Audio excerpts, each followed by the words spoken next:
Coach Helen for YouFit Studio. Now, often I get the question, what foods make me fat, Helen? So what foods should I stop eating or have less of that make me fat? And no, you all know I'm going to say about moderation and everything else. Yes, of course.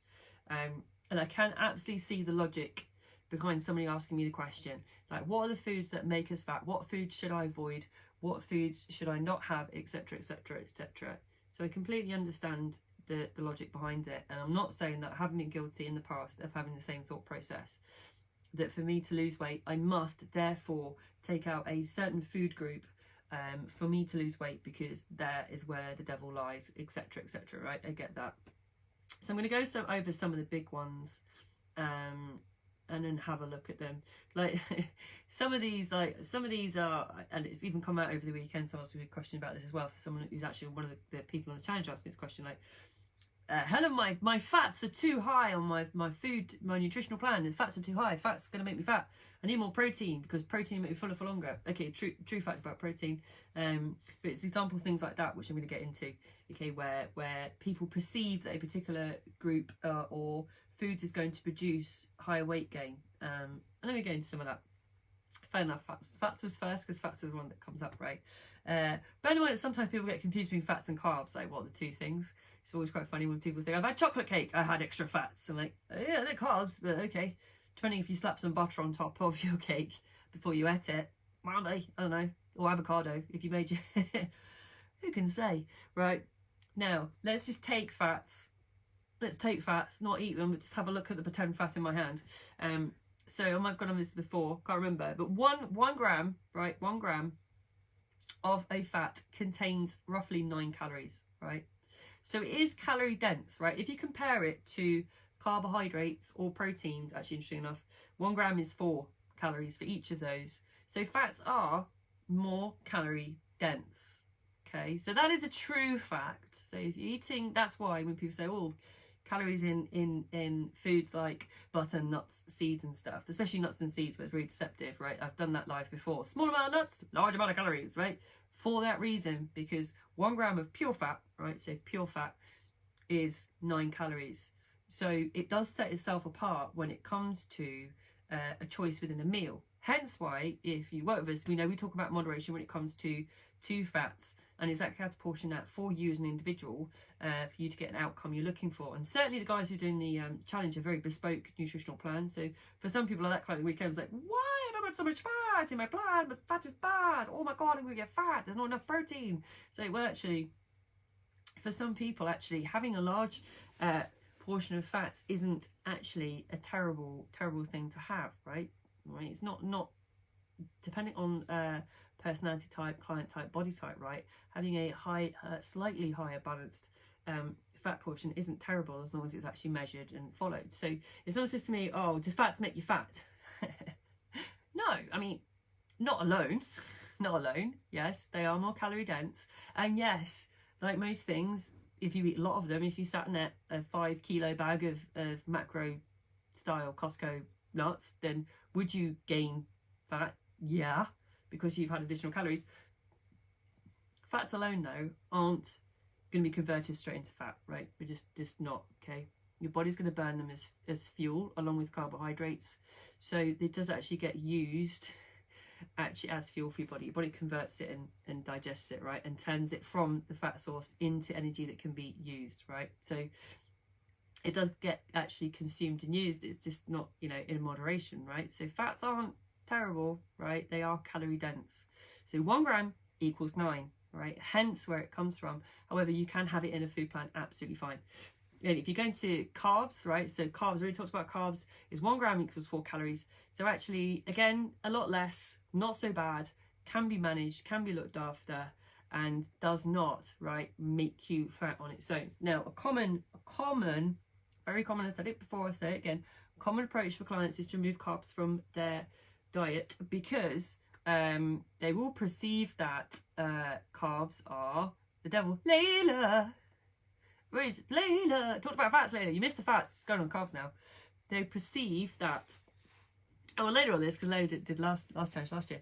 They will perceive that carbs are bad or are actually more calorie dense. Now, not okay. When I'm talking carbs, I'm talking traditional carbs like pasta, rice, I don't know, wraps, porridge, right, oats, something with slow calorie release, fruit, even, right, kind of on the scale there with the GI, right, but still okay, right? So still not actually that difficult to deal with or manage within a diet or balance out with the rest of the food. So carbohydrates on their own do not make you gain fat, right? They don't. So if you're like, I'll go away because I love carbs.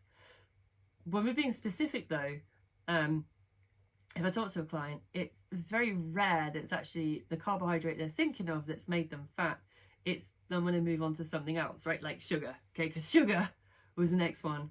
We've done a live about sugar on its own as well, right? But sugar doesn't make you fat on its own. Sugar combination with carbohydrates on a mass amount, yes, right? Again, a bit like eating a whole bag of nuts when it's one gram of carb equals 9 calories. Yes, that's easier to do. However, if you're going to sit and eat a whole lot of sugar that is calorie dense, then yes, because let's face it, it's very rare that we eat sugar in moderation. Let's be honest. So again, sweet stuff in moderation doesn't make you gain fat, right? In consideration. So it's easy, right? And I'll talk about this, and this is where we get this a lot of clients. It's easy to vilify. Let me say it.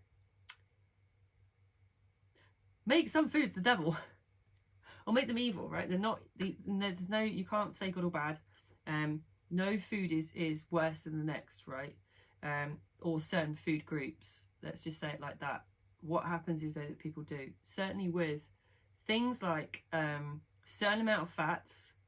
So certain fats definitely get removed. So you see people saying, I don't use any spread, butter, anything like that. I use 1 cow spray, not cooking oils, for example. And yet they won't see things like avocados, seeds, nuts as fats, though. So actually, it doesn't quite work. Or I was saying I'm moving out sugar, but there's hidden sugar in lots of things. So I'm not necessarily doing it anyway. Or carbohydrates, like I don't have any carbs in my diet whatsoever. It's a sad life.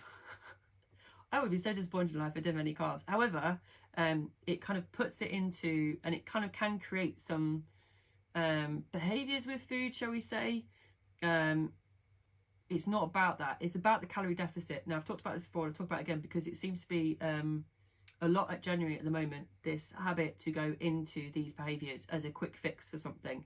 And create a deficit by any means necessary. So it's not about pulling down overall a calorie deficit and creating one. It's actually just completely removing something from diet as a means of saying, well, this item of food makes me fat, so I can't have this item of food because this item of food is bad and it makes me fat. Well, not overlooking the entire picture. So a calorie deficit is taking into account your entire nutritional diet. So the thing is, my advice, if you're looking at your overall, it is looking at several different factors, right? So yes, it is a calorie deficit. So the thing is with a calorie deficit, it's not just saying, right, this one thing is bad and it has more calories in it, so I should take that out, because actually that's not looking at the wider picture. It's about talking to a coach and saying, actually, here is my entire food as it is, without tampering with anything at all, and then I need to find a way to somehow make this less overall. Now, the best, don't tell him, one of the best examples of explaining that I've heard is from my colleague, of course. I can't even say it. I feel like I might choke while saying it, giving Sam a compliment. Sam was heading up the challenge at the weekend, and he said something great on the setup call, right? On this, we had a big Zoom meeting, all the participants, and he said the most successful way of looking at creating a calorie deficit is actually not moving too far away from your existing diet right now. So wherever your food is right now, the most successful way you'll find of keeping consistent is actually to take it as it is right now. So say your food is, I don't know, let's just go through it, right? So 10 out of 10, right? You're happy with your food right now, 10 out of 10, and yet you want to lose weight and you don't know how.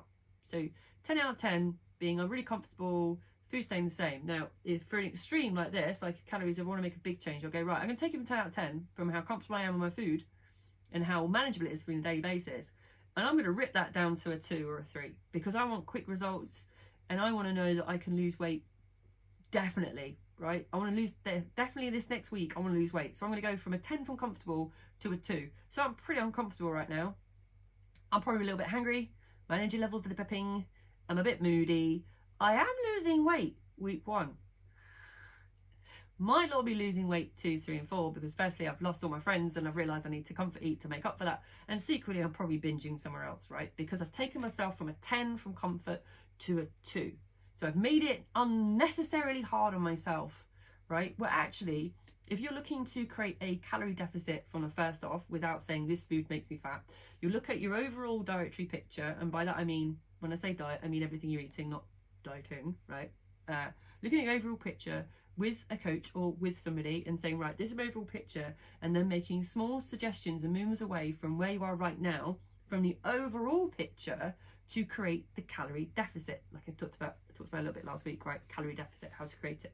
Now, it's not as easy as, I hate to say it, it is not as easy as calories in versus calories out. Like, you debate it all day. I've heard it debated until my existence amongst multiple people all over the world, and I'm probably just going to do it again now. So I am, obviously, because that's what I do. It's not just about calories in and versus calories out, because I could sit down with, I don't know, let's just say, just make it, I like the number 10 today for some reason. I could sit down with 10 different clients over a week's period and have the same activity, right? So I could say to them, let's see your 10 out of 10 with comfortable behaviours with food right now, and let's take it to perhaps like an 8 or even a 9 if you're not ready. But you know, let's just say for argument's sake, all of them decided to go to 8, right? All 10 people went to 8 in their comfort level. I made some adjustments, we've created the calorie deficit. Of those 10 people, maybe 6 or 7 will lose weight. So why didn't the other 3 people lose weight if we've taken the same approach and taken the same action and looked at creating a calorie deficit?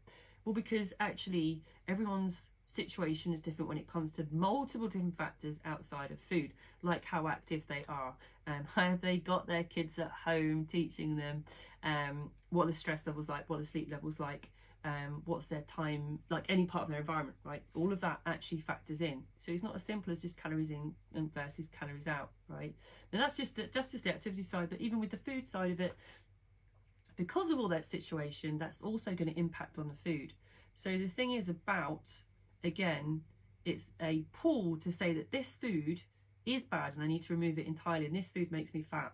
And what food makes me fat? Well, the answer is that none of it does. It's actually your approach to how you're looking at your overall nutrition that makes someone become fat, because they're not looking at the overall picture. Like, they're not looking at, how is my stress, how is my sleep, how is my overall food? I'm just going to take this one bit of the jigsaw puzzle out and hope for the best, and it still shows me a good picture that I like, 10 out of 10 comfort. No, it doesn't work like that. Unfortunately, I wish that it was as easy that you could say, I'm just not going to eat carbs for the rest of my life and I will lose a stone a week. Imagine. I can never imagine personally never eating a carb for the rest of my life. People approach something as a quick fix, as in take out an element that this makes me fat. But actually, as I hope I've demonstrated, there is a bigger picture to take into account. So it's the calorie deficit, it's the understanding what your calories in versus calories out is. So what is your activity versus the deficit you're trying to create? And what's your environmental and situational changes between the person next to you, right? Going back to again last week, if I'm looking at this as a strategy, right? Now, I'd love the people on it that they were on it last week to be on this week. So, ladies, for you, because you're there. If we're looking at certain short-term fixes, like removing a food item, so saying that one food makes you fat and taking it out of your diet is a tactic, right? It's a tactic because it's short, it doesn't have legs, it has small reward, it's usually very reactive, usually to gaining weight, right? So it's usually a reaction to gaining weight. A tactic is to remove a food type from your diet. A strategy, right? So a strategy is to see the overall long-term picture, your overall diet, understand the steps to create a calorie deficit. So it's making small adjustments from your 10 out of 10 to your 8 or whatever it is, 8, 7, if that's what floats your boat, right? And then creating an understanding around your environment that allows you to be active and yet still maintain a calorie deficit. That is a strategy because it is more forward thinking than I just need to lose weight now and it needs to be instant. A strategy looks at a long-term reward, long-term value, and is unique to you. Because one of the things I said last week about the difference between a tactic and a strategy is that your strategy cannot be copied by anybody else. You can easily copy a tactic of removing carbohydrates from your diet or removing fats from your diet or removing sugar. That is an easy tactic to copy, right? It's easy, so easy. Let's think about it. It's easy. You just stop eating it. That is as easy as a tactic I can think of in my entire life. Just stop eating it. Job's a good one, right? However, strategically for success and long term, it takes more work. It takes more understanding of your particular unique situation and therefore cannot be copied by anybody else, right? That makes it uniquely yours. So again, a bit like a repeat from last week again, a little bit, but just expanding a little bit. I would say to you, yes, yeah, I said last week the door's closed on a challenge this time. The door is closed, right? We close the door. There's too many people on it. It's the max, right? It's max capacity. However, if you want to understand a strategy for you, then I've put in the link for our 28-day trial. So you can always come to us and find out what a strategy would be for you, okay? Hi, Nazreen. Sidebar. However, again, I'm going to recap. And Nazreen just joined us. So Nazreen, I went over the different types of things that people say food that makes them gain fat, like fat makes me fat, carbs make me fat, sugar makes me fat. Those are the main ones to be easy. That's the easy, the big three. Those are the three you hear the most of. I get the most of. Fats make me fat, so I don't eat fats. Although we're not quite sure what fats are, that's also a good one to define. What are fats? Some people don't actually know. So I don't eat butter or ghee, or I will eat nuts because they're a healthy fat, right? But again, it's saying 1 gram of fat equals 9 calories, so calorie dense. So arguably, if you overeat on one thing, then yes, they would make you fat. However, it's often a tactic to make it bad or a bad food or vilify, can't even say it. Vilify? Oh, did it. Right, vilify a food and then take it out, right, entirely. So nail it out of the diet so you're not even eating it. Carbs make me gain weight, so I'm not eating any carbs, Helen. So no fruit, no pasta, no rice, no joy in life, right, all those things. So again, carbs, do carbs make you fat? No, they don't. Does sugar make you fat? Yeah, if you sit there and eat a bag of sugar, yes, it will make you fat, right? Those things do make you fat in isolation, right? But excessively of, okay? So again, you're making a good or bad list, that's what's going to happen. However, right? So it's not creating calorie deficit. So what I talked about last week and it expands on is a tactic is to say that one food type creates you to become fat. So a tactic is to take that out of your diet straight away. Easy to do, hard to maintain, easy to copy. Because if someone says they've done it and lost weight, you do it, right? Without even thinking any details, or I'll just stop eating sugar, or I'll stop eating carbs, or I'll stop eating fats, right? Okay, I'll just stop eating it. Easy tactic, right? Not proactive, reactive, and again, not maintainable because everyone loves carbs, I would hope. So again, it's about creating a calorie deficit for you, not removing a food item. And I talked about the comfort level, right? Comfort level is 10 out of 10.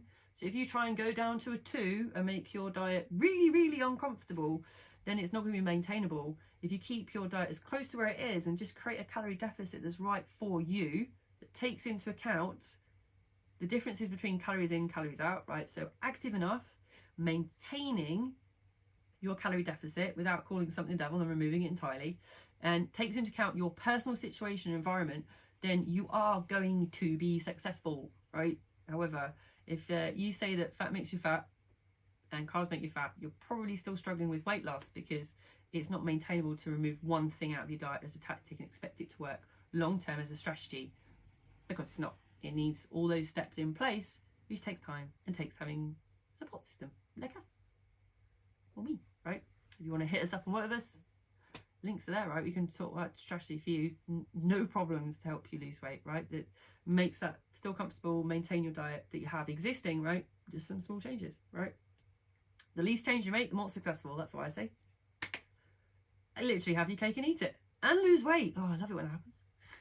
So again, Wednesday, back on Wednesday, doing 6 ways, just 6. Well, there should be more. Probably will be by then.